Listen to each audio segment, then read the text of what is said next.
আসসালামু আলাইকুম প্রিয় দর্শক, অন্য মঞ্চের আলোচনায় আপনাদের সকলকে আমন্ত্রণ জানাচ্ছি। এবছর সেনাপ্রধান জেনারেল ওয়াকার খান এবং জামাতের আমির ডক্টর শফিকুর রহমান দুজনই হজে গিয়েছিলেন এবং হজে গিয়ে সৌদি আরবে দুজনের মধ্যে একটি বৈঠক অনুষ্ঠিত হয়েছে। সেই বৈঠকে কি আলোচনা হয়েছে আর কারা উপস্থিত ছিল, এবং এই মুহূর্তে আমরা লক্ষ্য করছি যে বাংলাদেশে মার্কিন এবং ব্রিটিশ রাষ্ট্রদূত ব্রেন ক্রিস্টেনসন এবং সারা কুক তারা ভীষণ দৌড়ঝাঁপ শুরু করেছেন। সৌদি আরবের বৈঠক, তাদের দৌড়ঝাঁপ, এগুলোর মধ্যে কি কোনো সম্পর্ক আছে? বাংলাদেশের রাজনীতি এবং বিশ্ব রাজনীতি কোন দিকে যাচ্ছে? আজকে এই বিষয়গুলো নিয়ে আলোচনা করব, শেষ পর্যন্ত সাথে থাকবেন। আসসালামু আলাইকুম, আদাব এবং নমস্কার। যেটা দিয়ে শুরু করছিলাম যে এবছর হজে গিয়েছেন আমাদের সেনাপ্রধান। গতকাল তার নিউ লুক নিয়েও কথা বলেছি।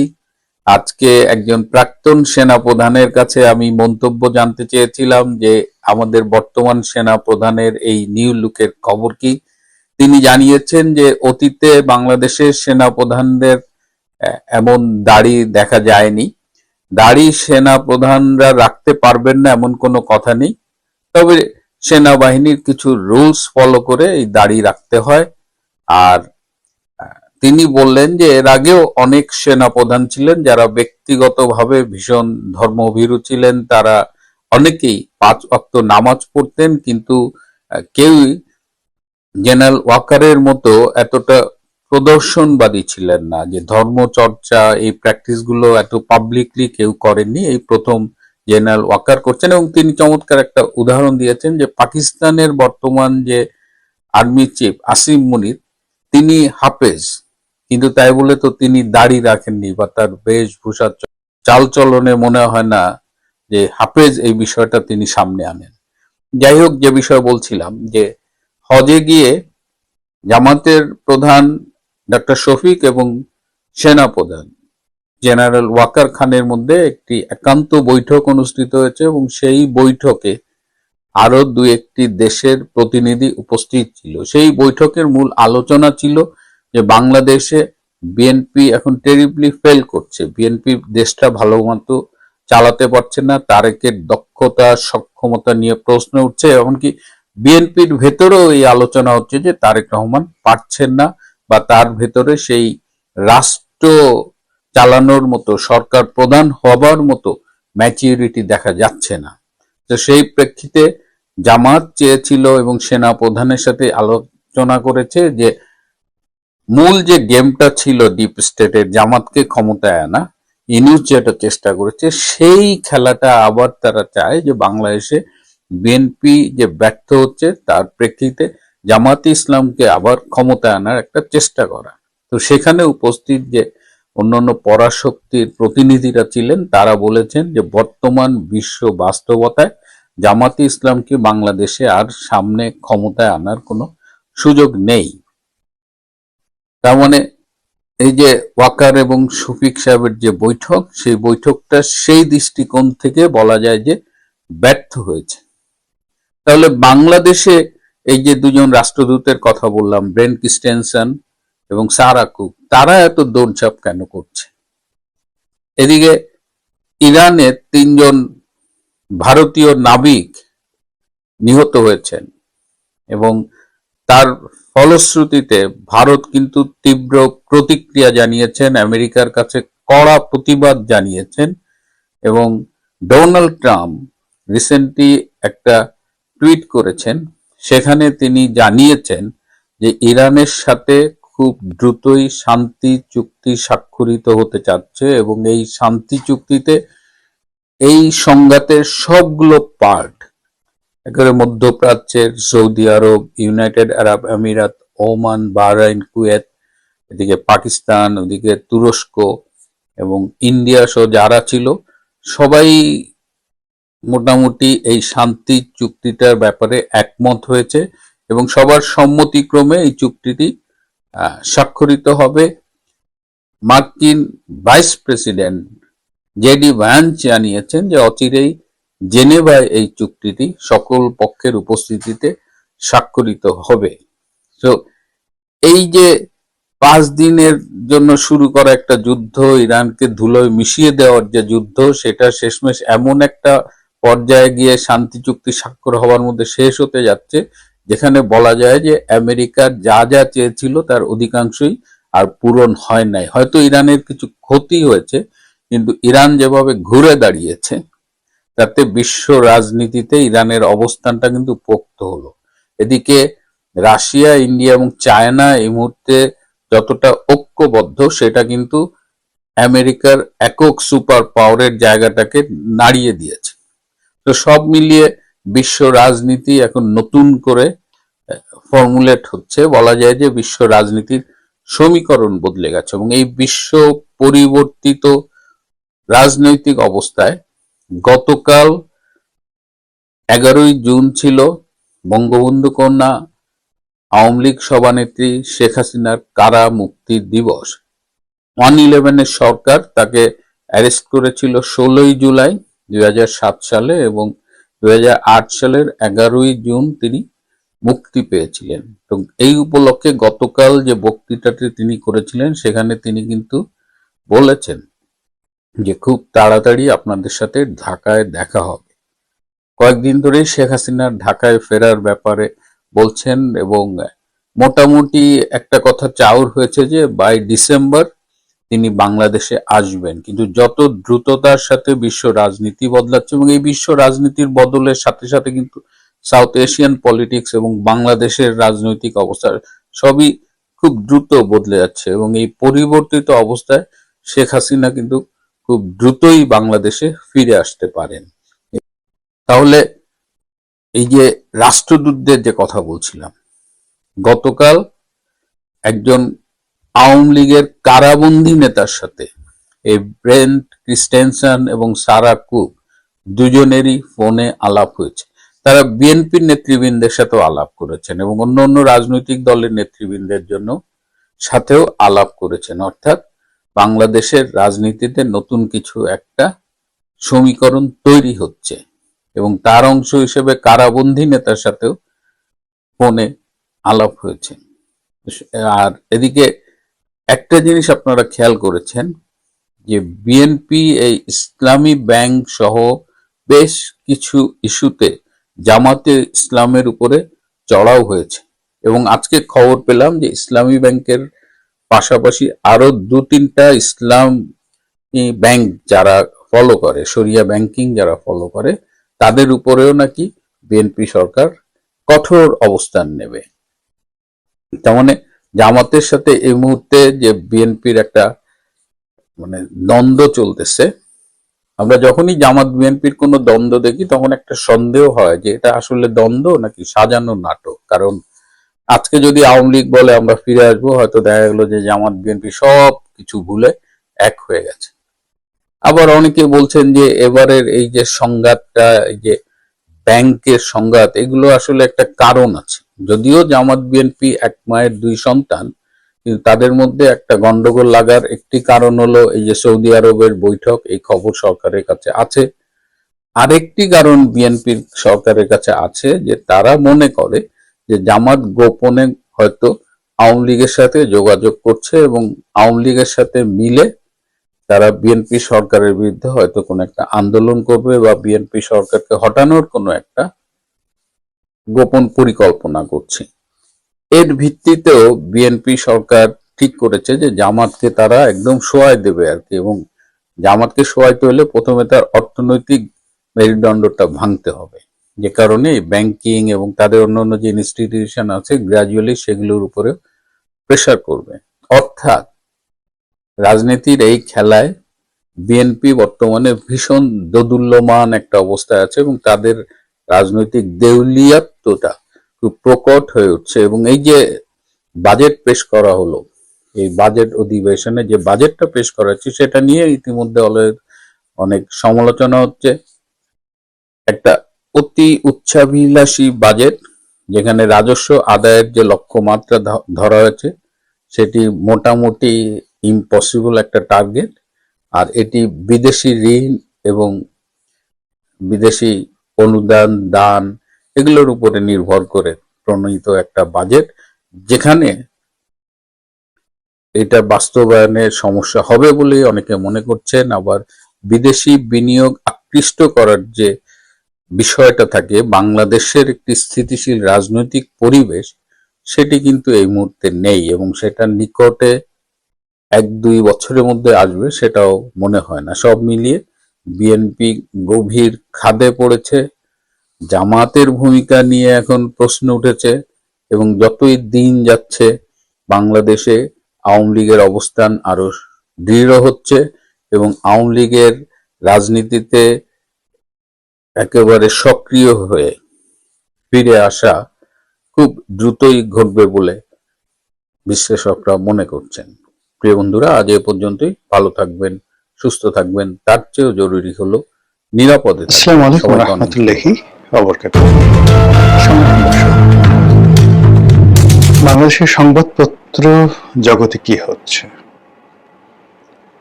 কিংবা নতুন যে ইলেকট্রনিক মিডিয়াগুলো তৈরি হয়েছে, টেলিভিশনগুলো, সেখানে কি ঘটছে, এর বাইরে যে সকল ইন্টারনেট প্রোটোকল, তারপর আইপিটিভি, এরপর প্রিন্ট মিডিয়ার যে ডিজিটাল ভার্সন প্রত্যেকটা প্রতিষ্ঠানেই আলাদাভাবে চালাচ্ছে, সেখানে কি ধরনের দলবাজি চলছে, বাসসে কি হচ্ছে, প্রেস ক্লাবে কি হচ্ছে, এই দৃশ্যগুলো আপনি কি জানেন? হয়তো বেশিরভাগ মানুষ যেহেতু মিডিয়া রিলেটেড না, হয়তো আপনি এই বিষয়গুলো জানেন না। কিন্তু এখানে যা কিছু হচ্ছে, আমি একজন মিডিয়া কর্মী হিসেবে যা দেখছি, এটা আউট অফ মাই ইমাজিনেশন। 80-র দশক থেকে এই সংবাদপত্র জগতের সাথে জড়িত এতটা দলবাজি, এতটা নিকৃষ্ট দলবাজি, এতটা মেধাহীন সাংবাদিকতা, এতটা দাম্ভিকতা, এবং সাংবাদিকতার নামে যে দস্যু বৃত্তি, জাস্ট লাইক মানে লুটেরা, এই যে একটা ব্যবস্থা তৈরি হয়েছে, এটা আমি আমার জীবনে কখনো কল্পনা করিনি। আওয়ামী লীগ জমানাতে নাঈমুল ইসলাম খান আসতেন, তো নাঈমুল ইসলাম খান আমার সহকর্মী ছিলেন প্রথমে ইনকলাবে, পরে উনি আমার বস ছিলেন আজকের কাগজে। তো তিনি যে সকল কথাবার্তা বলতেন, যুক্তি দিয়ে, হাত নেড়ে, এতে আমরা খুব রকম বিরক্ত ছিলাম তার প্রতি। কিন্তু তার কথাকে অস্বীকার করবে, তার যুক্তিকে অস্বীকার করবে, এরকম কোনো যাকে বলা হয় ন্যারেটিভ বিএনপি বা জামাত কারোর মধ্যে ছিল না। কিন্তু মানে সে যে কথাবার্তা বলতো, আজ যেমন সালাউদ্দিন সাহেব যেভাবে যুক্তি দিয়ে কথা বলতেন, ঠিক ওইভাবে কিন্তু নাঈমুল ইসলাম খান যুক্তি দিয়ে কথা বলতেন। 71 টিভিতে কয়েকজন পরিচিত মুখ ছিলেন, তাদের মধ্যে অন্যতম ছিলেন ফারজানা রূপা। তিনি যে অনুষ্ঠান উপস্থাপনা করতেন, তার সঙ্গে সঙ্গে আবার প্রধানমন্ত্রীর কার্যালয়ে তিনি প্রধানমন্ত্রীকে প্রশ্ন করতেন। তো সেই প্রশ্নের মধ্যে আওয়ামী লীগকে ডিফেন্ড করা, প্রধানমন্ত্রীকে উচ্চ মার্গে নিয়ে যাওয়া, এই কাজগুলো তিনি করতেন। এগুলো দেখে আমাদের খুব রাগ হতো, হিংসে হতো এবং মেজাজ গরম হতো। আর অন্যদিকে মোজাম্মেল বাবু, তারপর আরো যারা আছেন, শ্যামল দত্ত যা সিনিয়র, তো শ্যামল দত্ত তো তেলবাজি করতেন না, কিন্তু মোজাম্মেল বাবু যথেষ্ট তেলবাজি করতেন। কিন্তু মোজাম্মেল বাবুর যে কোয়ালিটি, তার যে যোগ্যতা, তার যে ডিভোশন, একটা দলের প্রতি যে ডিভোশন, এটার একটা ভীষণ রকম ধারাবাহিকতা আছে।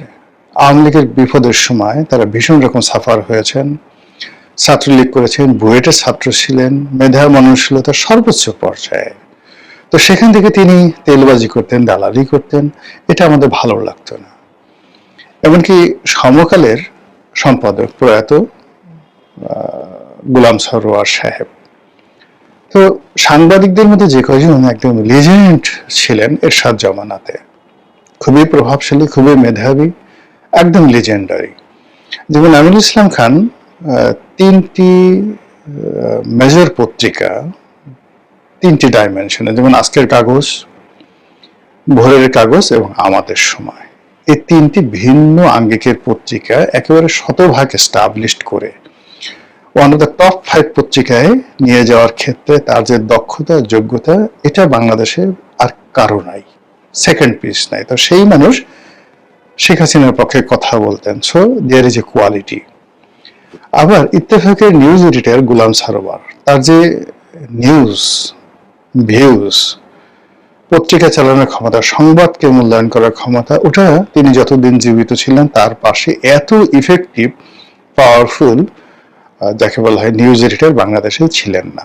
ওনার সঙ্গে নিউজ এডিটর হিসেবে তুলনা করার মতো আমি কাউকে দেখি না। তো সেই মানুষও একটা সময় এসে যখন শেখ হাসিনার প্রশংসা করতেন, যিনি এরশাদের জমানত এত প্রশংসা করতেন না, আমাদের খারাপ লাগতো যে এত বড় একটা মানুষ কেন এই দালালি করতে গেলেন। কিংবা ইকবাল সোবহান চৌধুরীর মতো এমিনেন্ট জার্নালিস্ট, অত্যন্ত ভালো বংশ, সৎ বংশ, তো তিনি কেন শেখ হাসিনার দালালি করতে যাবেন, দলের পক্ষে কথা বলতে যাবেন? তিনি সাংবাদিক হিসেবে তো সর্বজন শ্রদ্ধেয়, প্রেস ক্লাবের সভাপতি, ফেডারেল সাংবাদিক ইউনিয়নের সভাপতি, তার যে বর্ণাঢ্য ক্যারিয়ার, তারপর তিনি এই সরকারের সাথে সম্পৃক্ত ছিলেন, প্রধানমন্ত্রীর সে প্রেস উপদেষ্টা হয়েছেন, প্রেস সচিব না ঠিক, প্রেস উপদেষ্টা হলেন। আমার কলিগও ছিলেন, আমরা একসঙ্গে অবজারভারে আমি কিছুদিন ছিলাম, তার সঙ্গে সঙ্গে আবার সহকর্মী রূপে প্রেস কাউন্সিলে 3 বছর আমিও মেম্বার ছিলাম, তিনিও মেম্বার ছিলেন। তো এত মানে উচ্চ মার্গের মানুষ, এত উচ্চ মার্গের মানুষ, ইভেন বেটার দেন তারা মতিউর রহমান কিংবা মাহফুজের নাম, সাংবাদিক হিসেবে এদের চাইতেও অনেক মানে হাই প্রোফাইলের সাংবাদিক। এবং ইকবাল সোবহান চৌধুরীর মতো মানুষ কেবলমাত্র আওয়ামী লীগের ট্যাগ লাগার কারণে আমরা বলছি আমাদের ভালো লাগেনি। আচ্ছা, এখন তারা কি করেছেন? ওই জামানাতে কেউ একটা পত্রিকার ডিক্লারেশন নিয়েছেন, কেউ একটা টেলিভিশনের লাইসেন্স নিয়েছেন এবং ব্যবসায়ীদেরকে ম্যানেজ করে তারা সেই পত্রিকাগুলো চালিয়েছেন বা টেলিভিশনগুলো চালিয়েছেন, এবং এটা পাওয়ার কারণে, কৃতজ্ঞতার কারণে আওয়ামী লীগের প্রশংসা তারা করতেন। এই তো, আর তো কোনো কাজ নাই। দ্বিতীয় কারণ হলো নামুল ইসলাম খান আপন যোগ্যতা বলে সবকিছু পেয়েছেন, তিনি হয়তো একটু ডিএপির বেশি বিজ্ঞাপন টিজ্ঞাপন পেতেন, এছাড়া মানে তার পুরো ক্যারিয়ারই নিজের মতো করে তিনি করেছেন। ফারজানা রূপা বা মুনিশা, কিন্তু মুনিশার বদনাম হয়েছে, তারপরে প্রভাস আমিনের বদনাম হয়েছে, কিন্তু প্রভাস আমিন নিজে 100% যাকে বলা হয় প্রফেশনাল সাংবাদিক, একদম 100%। ওর শুধু প্রশ্নটা ছাড়া ওর জীবনে আর কোনো নেতিবাচক দিক নেই, কেউ বলতে পারবে না, এতটা প্রফেশনাল সে। তো দুর্নীতি বলে, অনিয়ম বলে, ওই যে এটিএন নিউজ থেকে যেটা বেতন পেত সেটা। মুন্নি সাহা, তার ভাই প্রণব শাহ, তারা দল করেছে, সবকিছু করেছে, কিন্তু শেষ দিকে আসলে আওয়ামী লীগের সঙ্গে দীর্ঘদিন ধরে তার গণভবনে ঢোকা নিষেধ, ভারতের সাথে সে নিষিদ্ধ ছিল, মানে তার আসলে জাতও গেছে, পেটও ভরেনি। তো যেহেতু মনীষার বুদ্ধিমতী, সে ব্যবসা করেছে, সাংবাদিকতাকে পেশা হিসেবে নিয়ে অনেক ব্যবসা করার সুযোগ আছে। তো এখন দেখা গেল তার সারা জীবনের ট্রানজাকশন 300 কোটি টাকার ট্রানজাকশন হয়েছে। তো 300 কোটি টাকার ট্রানজাকশন হয়েছে, এটা টাকা না, মানে ট্রানজাকশন, আজ জমা দিয়েছে, কাল দিয়েছে, মিলিয়ে একটা হিসাব বানিয়ে দিয়েছে যে আপনার অ্যাকাউন্টে 300 কোটি টাকার ট্রানজাকশন হয়েছে। এখন মুনির সাহা বাদ। এনিওয়ে, তো ওই আমলে যা কিছু হয়েছে সেটা এখন কি হচ্ছে? ইউনূসের জামানাতে দেখা গেল জামাতের যে সকল মানে সাংবাদিক, বিএনপি যে সকল সাংবাদিক যারা মূলত প্রেস ক্লাব কেন্দ্রিক রাজনীতি করতেন, দু কলম ভালো করে লিখতে পারেন না, তাদের কোনো লেখা কোনো পত্রপত্রিকায় ছাপা হয়েছে, আর মানুষ মানে এই ধরনের, এরা যে সাংবাদিক, প্রেস ক্লাবের লোকজন শুধু জানে, বাইরের লোক কিন্তু জানে না। আমি যে নামগুলো বললাম এর কন্টেম্পোরারি বিএনপিতে যারা ছিলেন, যেমন আতাউর সামাদ সাহেব ছিলেন, গিয়াস কামাল চৌধুরী ছিলেন, তো এদের সমপর্যায়ের বিএনপি এবং জামাতের একজন সাংবাদিকের নাম বলেন তো, এখন মুখস্থ বলেন যে তার লেখা আপনি পড়েছেন, এই লেখাটা আপনি বলতে পারেন। একমাত্র মাহমুদুর রহমান আমার দেশ সম্পাদক ছাড়া আর কার নাম আপনি বলতে পারবেন বলেন?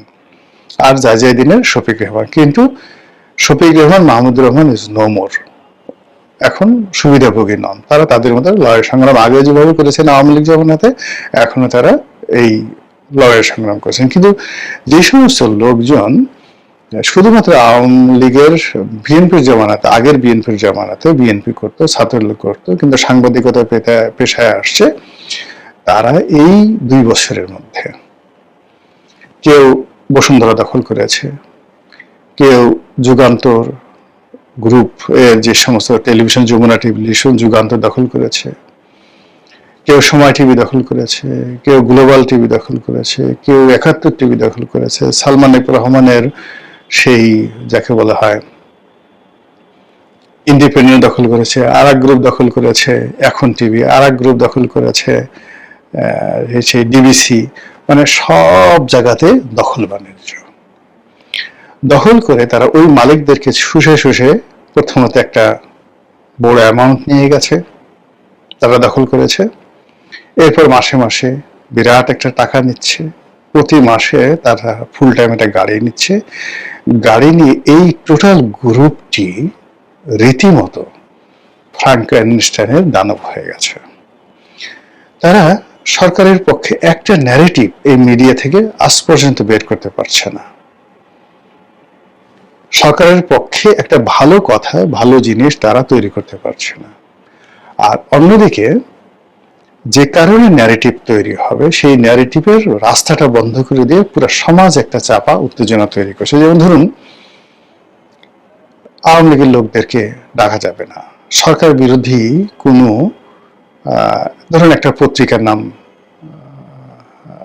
আপনি ধরেন কালবেলার কথাই চিন্তা করেন। এখন কালবেলাতে যদি সরকার বিরোধী একটা লেখা ছাপা হয়, সেখানে তারেক জিয়াকে, সরকারকে, অর্থমন্ত্রীকে, সময়টাকে ধরেন একেবারে নির্বিচারে রিটেইন তথ্য প্রমাণ সহ একজন লোক একটা লেখা লিখলো।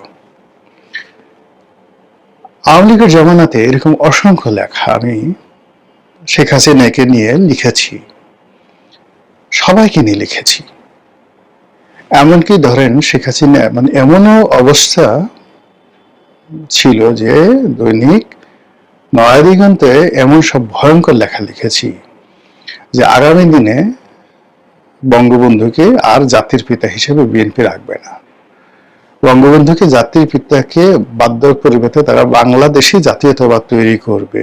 এটা আমি 2016-17 সনের দিকে লিখেছি যে তারেক রহমান যদি কোনো ক্ষমতা আসে, তাহলে সে তার পিতাকে বাংলাদেশি জাতীয়তাবাদের জনক হিসেবে সে প্রতিষ্ঠিত করার চেষ্টা করবে। চিন্তা করেন, শেখ হাসিনার জমানাতে সেই কথা লিখেছি।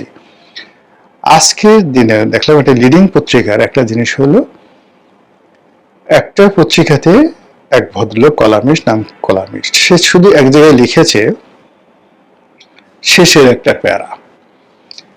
একটা প্যারা লিখেছে যে শেখ হাসিনার 3টি সরকারের নাম ছিল। প্রথম সরকার ছিল বিনা ভোটের সরকার 14-তে, এরপর ছিল রাতের ভোটের সরকার, তারপর ছিল আমি নামের সরকার। একইভাবে এখন আমি এবং মামুদের সরকার, সংসদ, এই কথাটা শুরু হয়ে গেছে। এই আমি এবং মামুদের সরকার কতদিন চলবে, কি পরিণতিতে যাবে, এটা আল্লাহ জানে। এই কনক্লুশনে খালি এই কথাটা বলার কারণে সেই বিএনপির এই সকল পান্ডারা রাত্রি 12টার সময় এই পেস্টিং থেকে, মানে ছাপা হয়ে যাবে, শুধু ছাপাখানায় যাবে, প্লেট বানাবে, ওই অবস্থায় ওই লেখা ওখান থেকে তাদেরকে ছিঁড়ে এই দলবাজি প্রমাণ করতে হবে। বোঝার চেষ্টা করেন, এইরকম দলবাজি চলতেছে। প্রেস ক্লাবে নির্বাচন হয়নি, এখানে যাকে সভাপতি বানানো হয়েছে, আচ্ছা বলেন তো, ঢাকা প্রেস ক্লাবের মতো, জাতীয় ন্যাশনাল প্রেস ক্লাবের মতো একটা জায়গাতে নির্বাচিত সভাপতি নেই, সেখানে ইলেকশন হচ্ছে না। এরপরে মানবাধিকার কমিশনে পুরো কমিশন পদত্যাগ করলো, দুর্নীতি দমন কমিশনের চেয়ারম্যান নিয়োজিত হয়নি, অথচ মানে ইসলামী ব্যাংকের চেয়ারম্যান নিয়োগ করা হয়ে গেছে। তো এই বিষয়গুলো মানে যখনই আপনি মিডিয়াতে, পত্র পত্রিকাতে এই অভিযোগগুলো তুলবেন, তখনই কি করবেন, এই অভিযোগগুলো মোকাবেলা করার জন্য বিএনপির যারা লোকজন তারা ঝাঁপিয়ে পড়বেন। যদি মোকাবেলা করতে পারেন ভালো, আর মোকাবেলা না করতে পারেন সংশোধন হবে, সরকার টিকে যাবে। কিন্তু যখন আপনি পুরো সমস্যাটাকে ধামাচাপা দিবেন, তখনই হতাশা তৈরি হবে, সন্ত্রাস তৈরি হবে এবং সরকারের পতন হবে। তো এই যে নির্বোধ যে সকল সাংবাদিক নামধারী পান্ডা, যারা এই বড় বড় টেলিভিশন মিডিয়া পত্রিকা হাউসগুলো, যে পত্রিকা হাউসগুলোর প্রতিষ্ঠা করার জন্য মানে সাংবাদিকরা মাথার ঘাম পায়ে ফেলেছে, কর্পোরেট হাউসগুলো শত শত কোটি টাকা ব্যয় করেছে, তাদের স্বার্থ আছে, কিন্তু তারপরেও তারা তো এই কাজগুলো করেছে। সেখানে কর্পোরেট হাউসগুলোর স্বার্থ রক্ষিত হয়েছে, তার সঙ্গে সঙ্গে অনেক ন্যাশনাল ইস্যু সেখানে আলোচিত হয়েছে। তো সেই জায়গাগুলোতে এই বিএনপির পান্ডারা সেখানে ঢুকে এই পুরো সংবাদপত্র জগৎটাকে যেভাবে কলুষিত করে ফেলেছে, এর ফলে জনাব তারেক রহমান এবং তার সরকারের জন্য সামনে যে বাধা বিঘ্ন, মানে পুরো রাস্তাটাই মানে বন্ধ করে দিচ্ছে। তারা গণতন্ত্রের রাস্তাটা বন্ধ করে দিচ্ছে। এটাকে বলা হয় ফোর্থ স্টেট, চতুর্থ রাষ্ট্র। এই পুরো রাষ্ট্রের কাঠামোটাকে ভেঙে চুরমার করে দিয়েছে এই নব্য ফারজানা রূপা যারা আছে তারা। ফলে এই নব্য ফারজানা রূপা বা মোজাম্মেল বাবু বা যারা আছে, তারা আগের যে ফারজানা রূপাদেরকে যদি আপনি ফেরেশতা এদের সাথে তুলনা করেন, তাহলে আগের ফারজানা রূপা আছে তাদেরকে মনে হবে এরা ফেরেশতা, আসেন ফারজানা রূপা, পা ধরে সালাম করি। আর এখন যারা যে কাজগুলো করছে, এরা পুরো দেশ জাতিকে অন্ধকার করছে, সরকারকে অন্ধকারের মধ্যে ফেলছে, তারেক রহমানকে বিপদের মধ্যে ফেলছে, বিকজ ডিউ টু ইগনোরেন্স। এরা লেখাপড়া জানে না, এরা লিখতে জানে না, এরা পড়তে জানে না, এরা সভ্য কোনো সমাজে মিশেনি, এরা ভালো করে কোটটাই পড়েনি, এরা 17 বছর অভুক্ত ছিল, রোগাক্রান্ত ছিল, এবং এদের এই হঠাৎ করে গত 2 বছরে এদের এতটা চর্বি জমে গেছে, বিভিন্ন কর্পোরেট হাউস থেকে, মিডিয়া হাউস থেকে, বিভিন্ন জায়গা থেকে তারা এই টাকা পয়সা নিয়ে একাধিক মেদ হয়ে গেছে। একজন সাংবাদিক কথা বলে, যেমন দেখা গেল সে সংসার চলতো না, হেঁটে হেঁটে বেড়াতো, সে তা এখন এই জমানাতে দুটো সেই ল্যান্ড ক্রুজার প্রাডো ব্যবহার করে, দুটো কোম্পানির মানে কর্পোরেট হাউসের সে উপদেষ্টা। তো সেই হিসেবে সে দুটো কোম্পানি থেকে দুটো প্রাডো গাড়ি ব্যবহার করে, দুটো হাউস থেকে 5 লাখ 10 লাখ টাকা সে প্রতি মাসে নেয়, নিয়ে দুটো হাউসে কোথাও যায় না, সারাদিন প্রেস ক্লাবে ঘোরাফেরা করে। এরকম কয়জনের নাম আমি বলবো, সবাই জানে। এবং এটা নিয়ে বিএনপি যারা সত্যিকার অর্থে সাংবাদিক, সিনিয়র সাংবাদিক, লেখেন বলেন ভালো, তাদের মধ্যে যে বিক্ষোভ চলছে, আর অন্যদিকে আওয়ামী লীগের লোকজন যেভাবে মুখ টিপে টিপে হাসছে, এটার পরিণতি সরকারের জন্য কতটা খারাপ পরিণতি বয়ে নিয়ে আসে, খুব বেশি দিন অপেক্ষা করতে হবে না। মহান আল্লাহ আমাদের সবাইকে হেদায়েত দান করুন এবং হেফাজত করুন। আসসালামু আলাইকুম ওয়া রাহমাতুল্লাহি ওয়া বারাকাতুহু।